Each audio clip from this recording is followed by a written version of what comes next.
In this video, I'm going to show you all the animals that have helped me with my Asperger's. Let's go! I'm Becky. I used to live in the consumer rat race just like you. But one day, I had enough. So I sold it all, moved to the country, and built my own log cabin with my own two hands. Now, I spend my time discovering new ways to live a simple, healthy lifestyle with more free time and way less stress. Then, sharing what I've learned with you. Welcome to Becky's Homestead. Animals have helped me so much with my Asperger's. I noticed since I was little, I was very drawn to animals because even though I was like an oddball with people and people didn't connect, animals always did. It's so weird. Animals always liked me. So you can learn so much from the animals. You know, you feel connected for one, like not a friend, but you know what I mean. You just feel you have a connection there. And I find it's with all animals for me personally. So I just love animals so much. And what makes it fun is I can tell they like me. And then also you learn a lot about them. You can read about them, get books about them, and then just plain hands-on experience, how to take good care of them and keep them happy. And it just gives you outside exercise and fresh air. And even if somebody doesn't like tons of animals like I do, you know, just having a pet if you have Asperger's is very helpful. Just caring for something else is very helpful. Like you're giving, you're helping and giving. I highly recommend giving it a try if you have a child or you're an adult and you have it. You don't have to have a homestead like I have with big like livestock animals, but there's plenty of little pets. It could be from a lizard, a guinea pig, even a mouse. You know, a little mouse you could take care of and build a cute little habitat and just take care of it. So there's so many things that even a fish, I will say, even if you have a couple fish, you know, that still you have to work, you know, to keep it clean and decorate the little tank and feed it. So there's the beautiful thing about animals is that the opportunities are endless to find one that you like. This is Thunder. He's a Heflinger, grade Heflinger pony. He's 13 hands tall. He's 32 years old. We've had him forever. We've had him for years and years and years and years and years. And it's just so funny. So we taught him to ride and drive. So he did both in his life. And he's a very exuberant pony. Just bright eyes, like ready to go no matter what you want to do with him. He's in retirement now, although he's 100% healthy. He's Scott's pony. Scott had him when he was young. So he could be ridden, trust me. But Scott says for riding, Scott's retired and so's the pony. So he just lives here. He's the boss. And it's amazing. Look at his feet. He's got perfect feet. He still sees. The only thing is he doesn't have any teeth left because when horses they have their teeth when they're born like a certain amount and they just erupt as they need to, you know, they just keep coming up. But once it's gone, you know, it's like the Pez machine, the little Pez candy thing, you know, they just come up, but once they're gone, it's empty. Well, that's kind of how their teeth are. And so he doesn't have teeth anymore. And so as you can see, I feed him kind of mushy food. And I put him in this little corral alone because he eats slower now. But just to let you know about, you know, ponies are an awesome homestead animal. And if you take good care of them and you know what you're doing, you'll just have that pony forever. And it's a joy. Like, we love him so much. He's like the farm mascot at this point. He sheds out so much fur. He always has. We just die laughing. And when he sheds out, it just drops. Like, just... It's not like a little bit. No, he's just like one day he just lets it go and you could just rake all the hair off him. And I just noticed myself just putting it in a pile somewhere, all the birds come and get it and use it for their nesting material. So we're like, oh, we recycle. Ta-da! I call him Spotty Pants. Is my baby foundation bred Leopard Appaloosa. And I just want to do this little shout out to Randy Lane from Linden, Texas. He bred this horse and he's the most fabulous man, great breeder, knows what he's doing. So just thank you, Randy, for this beautiful horse. Okay, so I want to tell you about him. So he's foundation bred. I'm pretty sure he's Gap 5 on his papers, which means Appaloosa to Appaloosa, 5 generations so far. No outcrossing, because there's nothing like a good Appaloosa horse. He's so smart, so gentle. Anything we've asked him to do, he just does it. He just goes along. He's kind of like a Hefflinger, which is the same thing, which is a very family-oriented horse. The Hefflingers are the same way. They just go along, do what you ask of them. He's the same way. And he's 10 months old now. So I've had him 5 months, and I've been doing quite a bit of training with him. And he loads, he walks over tarps, he leads, he just does everything. He's such a good boy. And I don't overdo it, because I'm not going to overdo it. He's a baby. I let him be a horse and then just train him, you know, a couple times a week. So he's so exciting to me, and I look forward to riding him because he's such a good boy.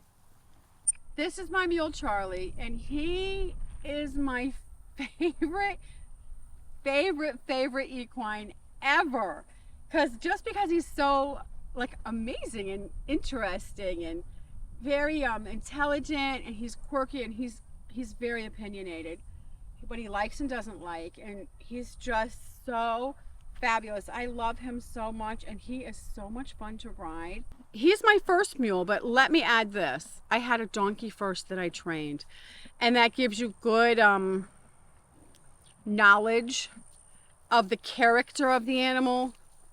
Because a lot of people are like, oh, I've had horses for 50 years and I'm thinking about getting a mule. And I'm thinking to myself, get a donkey first and train the donkey. And then if you can train the donkey, you'll be very successful with the mule.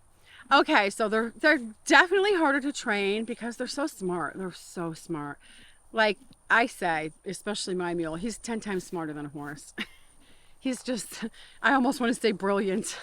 So they're hard to train though, just know that. And the power.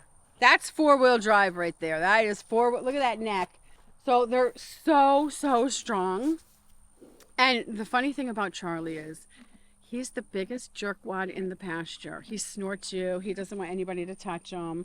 But he loves me though. I can catch him. Nobody else can catch him. But here's the funny thing. On trail, he's perfect. So I don't care if he's kind of a wild jerkwad in the pasture. When I ride him, when it matters, he's awesome. One reason, truthfully, I stuck with Charlie, as difficult as he was, is because I could tell he likes me. So he liked me and I liked him. So it did work. It took time, but it did work. This is Murphy the Monster. This cat is literally a tiger. He grew up kind of feral until a friend of mine, won him over and caught him and then had him neutered. That's why he has his ear cut off right there. That's how they can tell.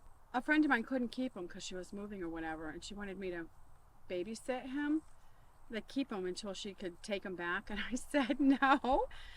And she was like, looked at me weird, and I said, because then I said, I don't just take animals for a little while, because then I fall in love with them, and you're going to say, give him back to me. I'm ready, and I'm just saying, no, he's mine now. I love him. So she goes, okay, you could just have him. So anyway, this is a tiger. The other day, I was coming down Animal Alley here to do my chores, and here he comes out of those woods over there, and he's got this big squirrel hanging down between his front legs, and he's just walking. He just looks literally like a tiger in the jungle, and Murphy eats it. He eats the whole thing. He truly is like a tiger, and he has a tiger attitude, which is kind of pushy, and I do call him a jerkwad. I hate to say it because he's very demanding, very vocal. I've never heard a cat meow as much as this cat. Like demanding meowing though, which is deeper than a normal cat. Like my son James's cat goes meow, just has this nice meow, and he has the deep, almost like a tiger growly meow, and I'm just like, and he doesn't shut up until you give him what he wants. So we love him though. There's like no mice, there's no squirrels, he keeps it all perfect around here. But he does like to come inside, and what he'll do is I'll let him in, and then I'll just be like, where's Murphy? And he loves to go sneak. He sneaks, because he's not allowed, in my bedroom, and he'll get right there by my pillow, all curled up, facing the bedroom door. So when I come in, he's just laying there, and he's just gives me this look of defiance, but also like, what? But I don't know. I still love him. He's a hard pet, but we love him. And it's just the loyalty, I guess. Ow, I'm getting a shock from static cling. But he does a job. So he's worth his weight in gold, which is a lot of weight. He's very heavy. Okay, this is Neil, Banana Peel. That's what I call him. And he is an old man piggy. I've had him a long time. Here, sit down, Neil. I've had him a long time. A friend of mine gave him to me. And they just thought, let him live on the farm. He'll have a good life. And so I did get him. And I've had him for years and years and years and years. And he's just a member of the family at this point. And I don't let him get too fat because a lot of people let their potbelly pig get so fat it can't walk around. But Neil can walk around everywhere when I let him loose. But of course, that's looking for food because that's what they do. So I let him get a little bit fatter right now because it's winter time and it's cold. But what's cute about Neil is every winter, starting late fall, he'll start building a nest. So I just slowly add hay because it's nest material. Because I know he's going to go put it in his little hut over there and build a nest. And then the colder it gets, I just keep adding hay and he just makes it bigger and bigger and bigger and bigger. And then pretty soon you can't even see him when it's cold out. He's in his nest sleeping and he's warm and cozy, which is just the cutest thing ever. I just love it. When springtime comes and it gets warmer, he still likes his house. But what he does is he shoves it all out and then it's like a porch and his house. And I don't know where he's going. Oh, I have to tell you something so funny. Scott told me one day when he was loose, he was in the chicken run. And I said, no way, how do you fit through there? Because, you know, the doors, there's two doors. They're not the biggest doors ever that go from the coop into the run. And I said, is he in the coop? And Scott's like, no, he's in the run. And I was like, no way. I mean, they're just so nosy. All the animals around here are so nosy. I'm like, he's not going to fit back out. But then Scott watched him and he tried the smaller door and didn't fit. And he's so smart, of course. He backs up and goes in the bigger door and just came back out.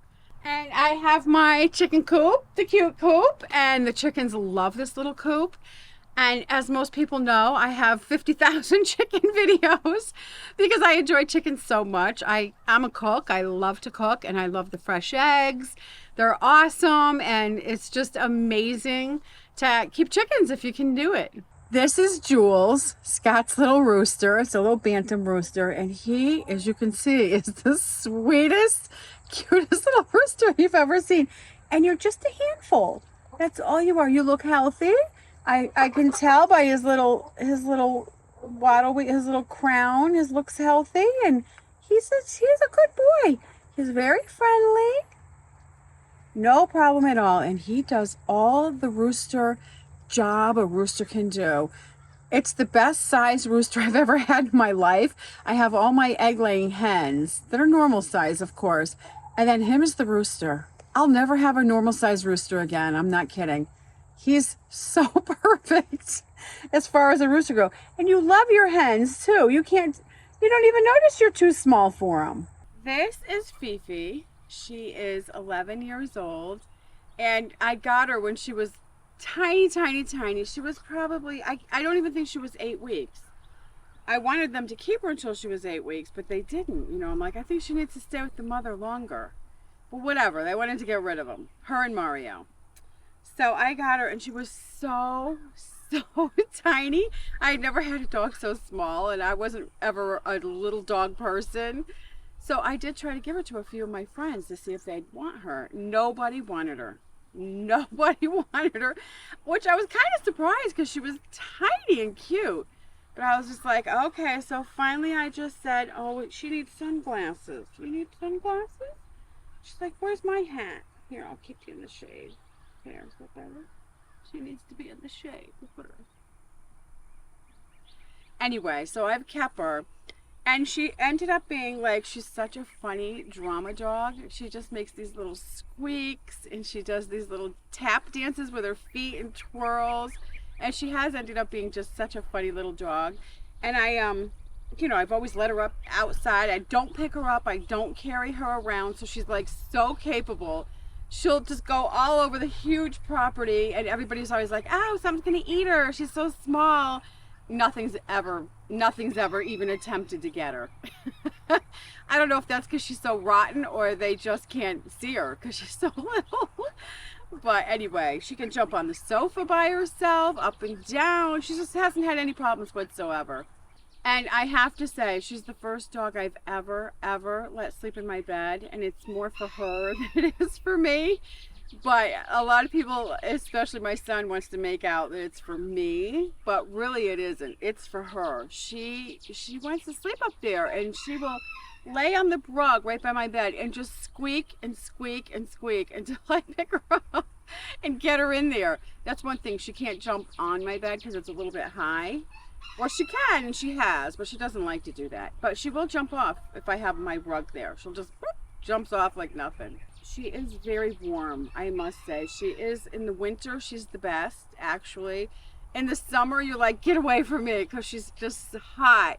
But in the winter, when it's chilly, you're like, okay, come here, you can come closer, because she keeps you warm. Mario and Fifi are full brother and sister from the same litter. And Mario is special needs. He can't see. We think from birth.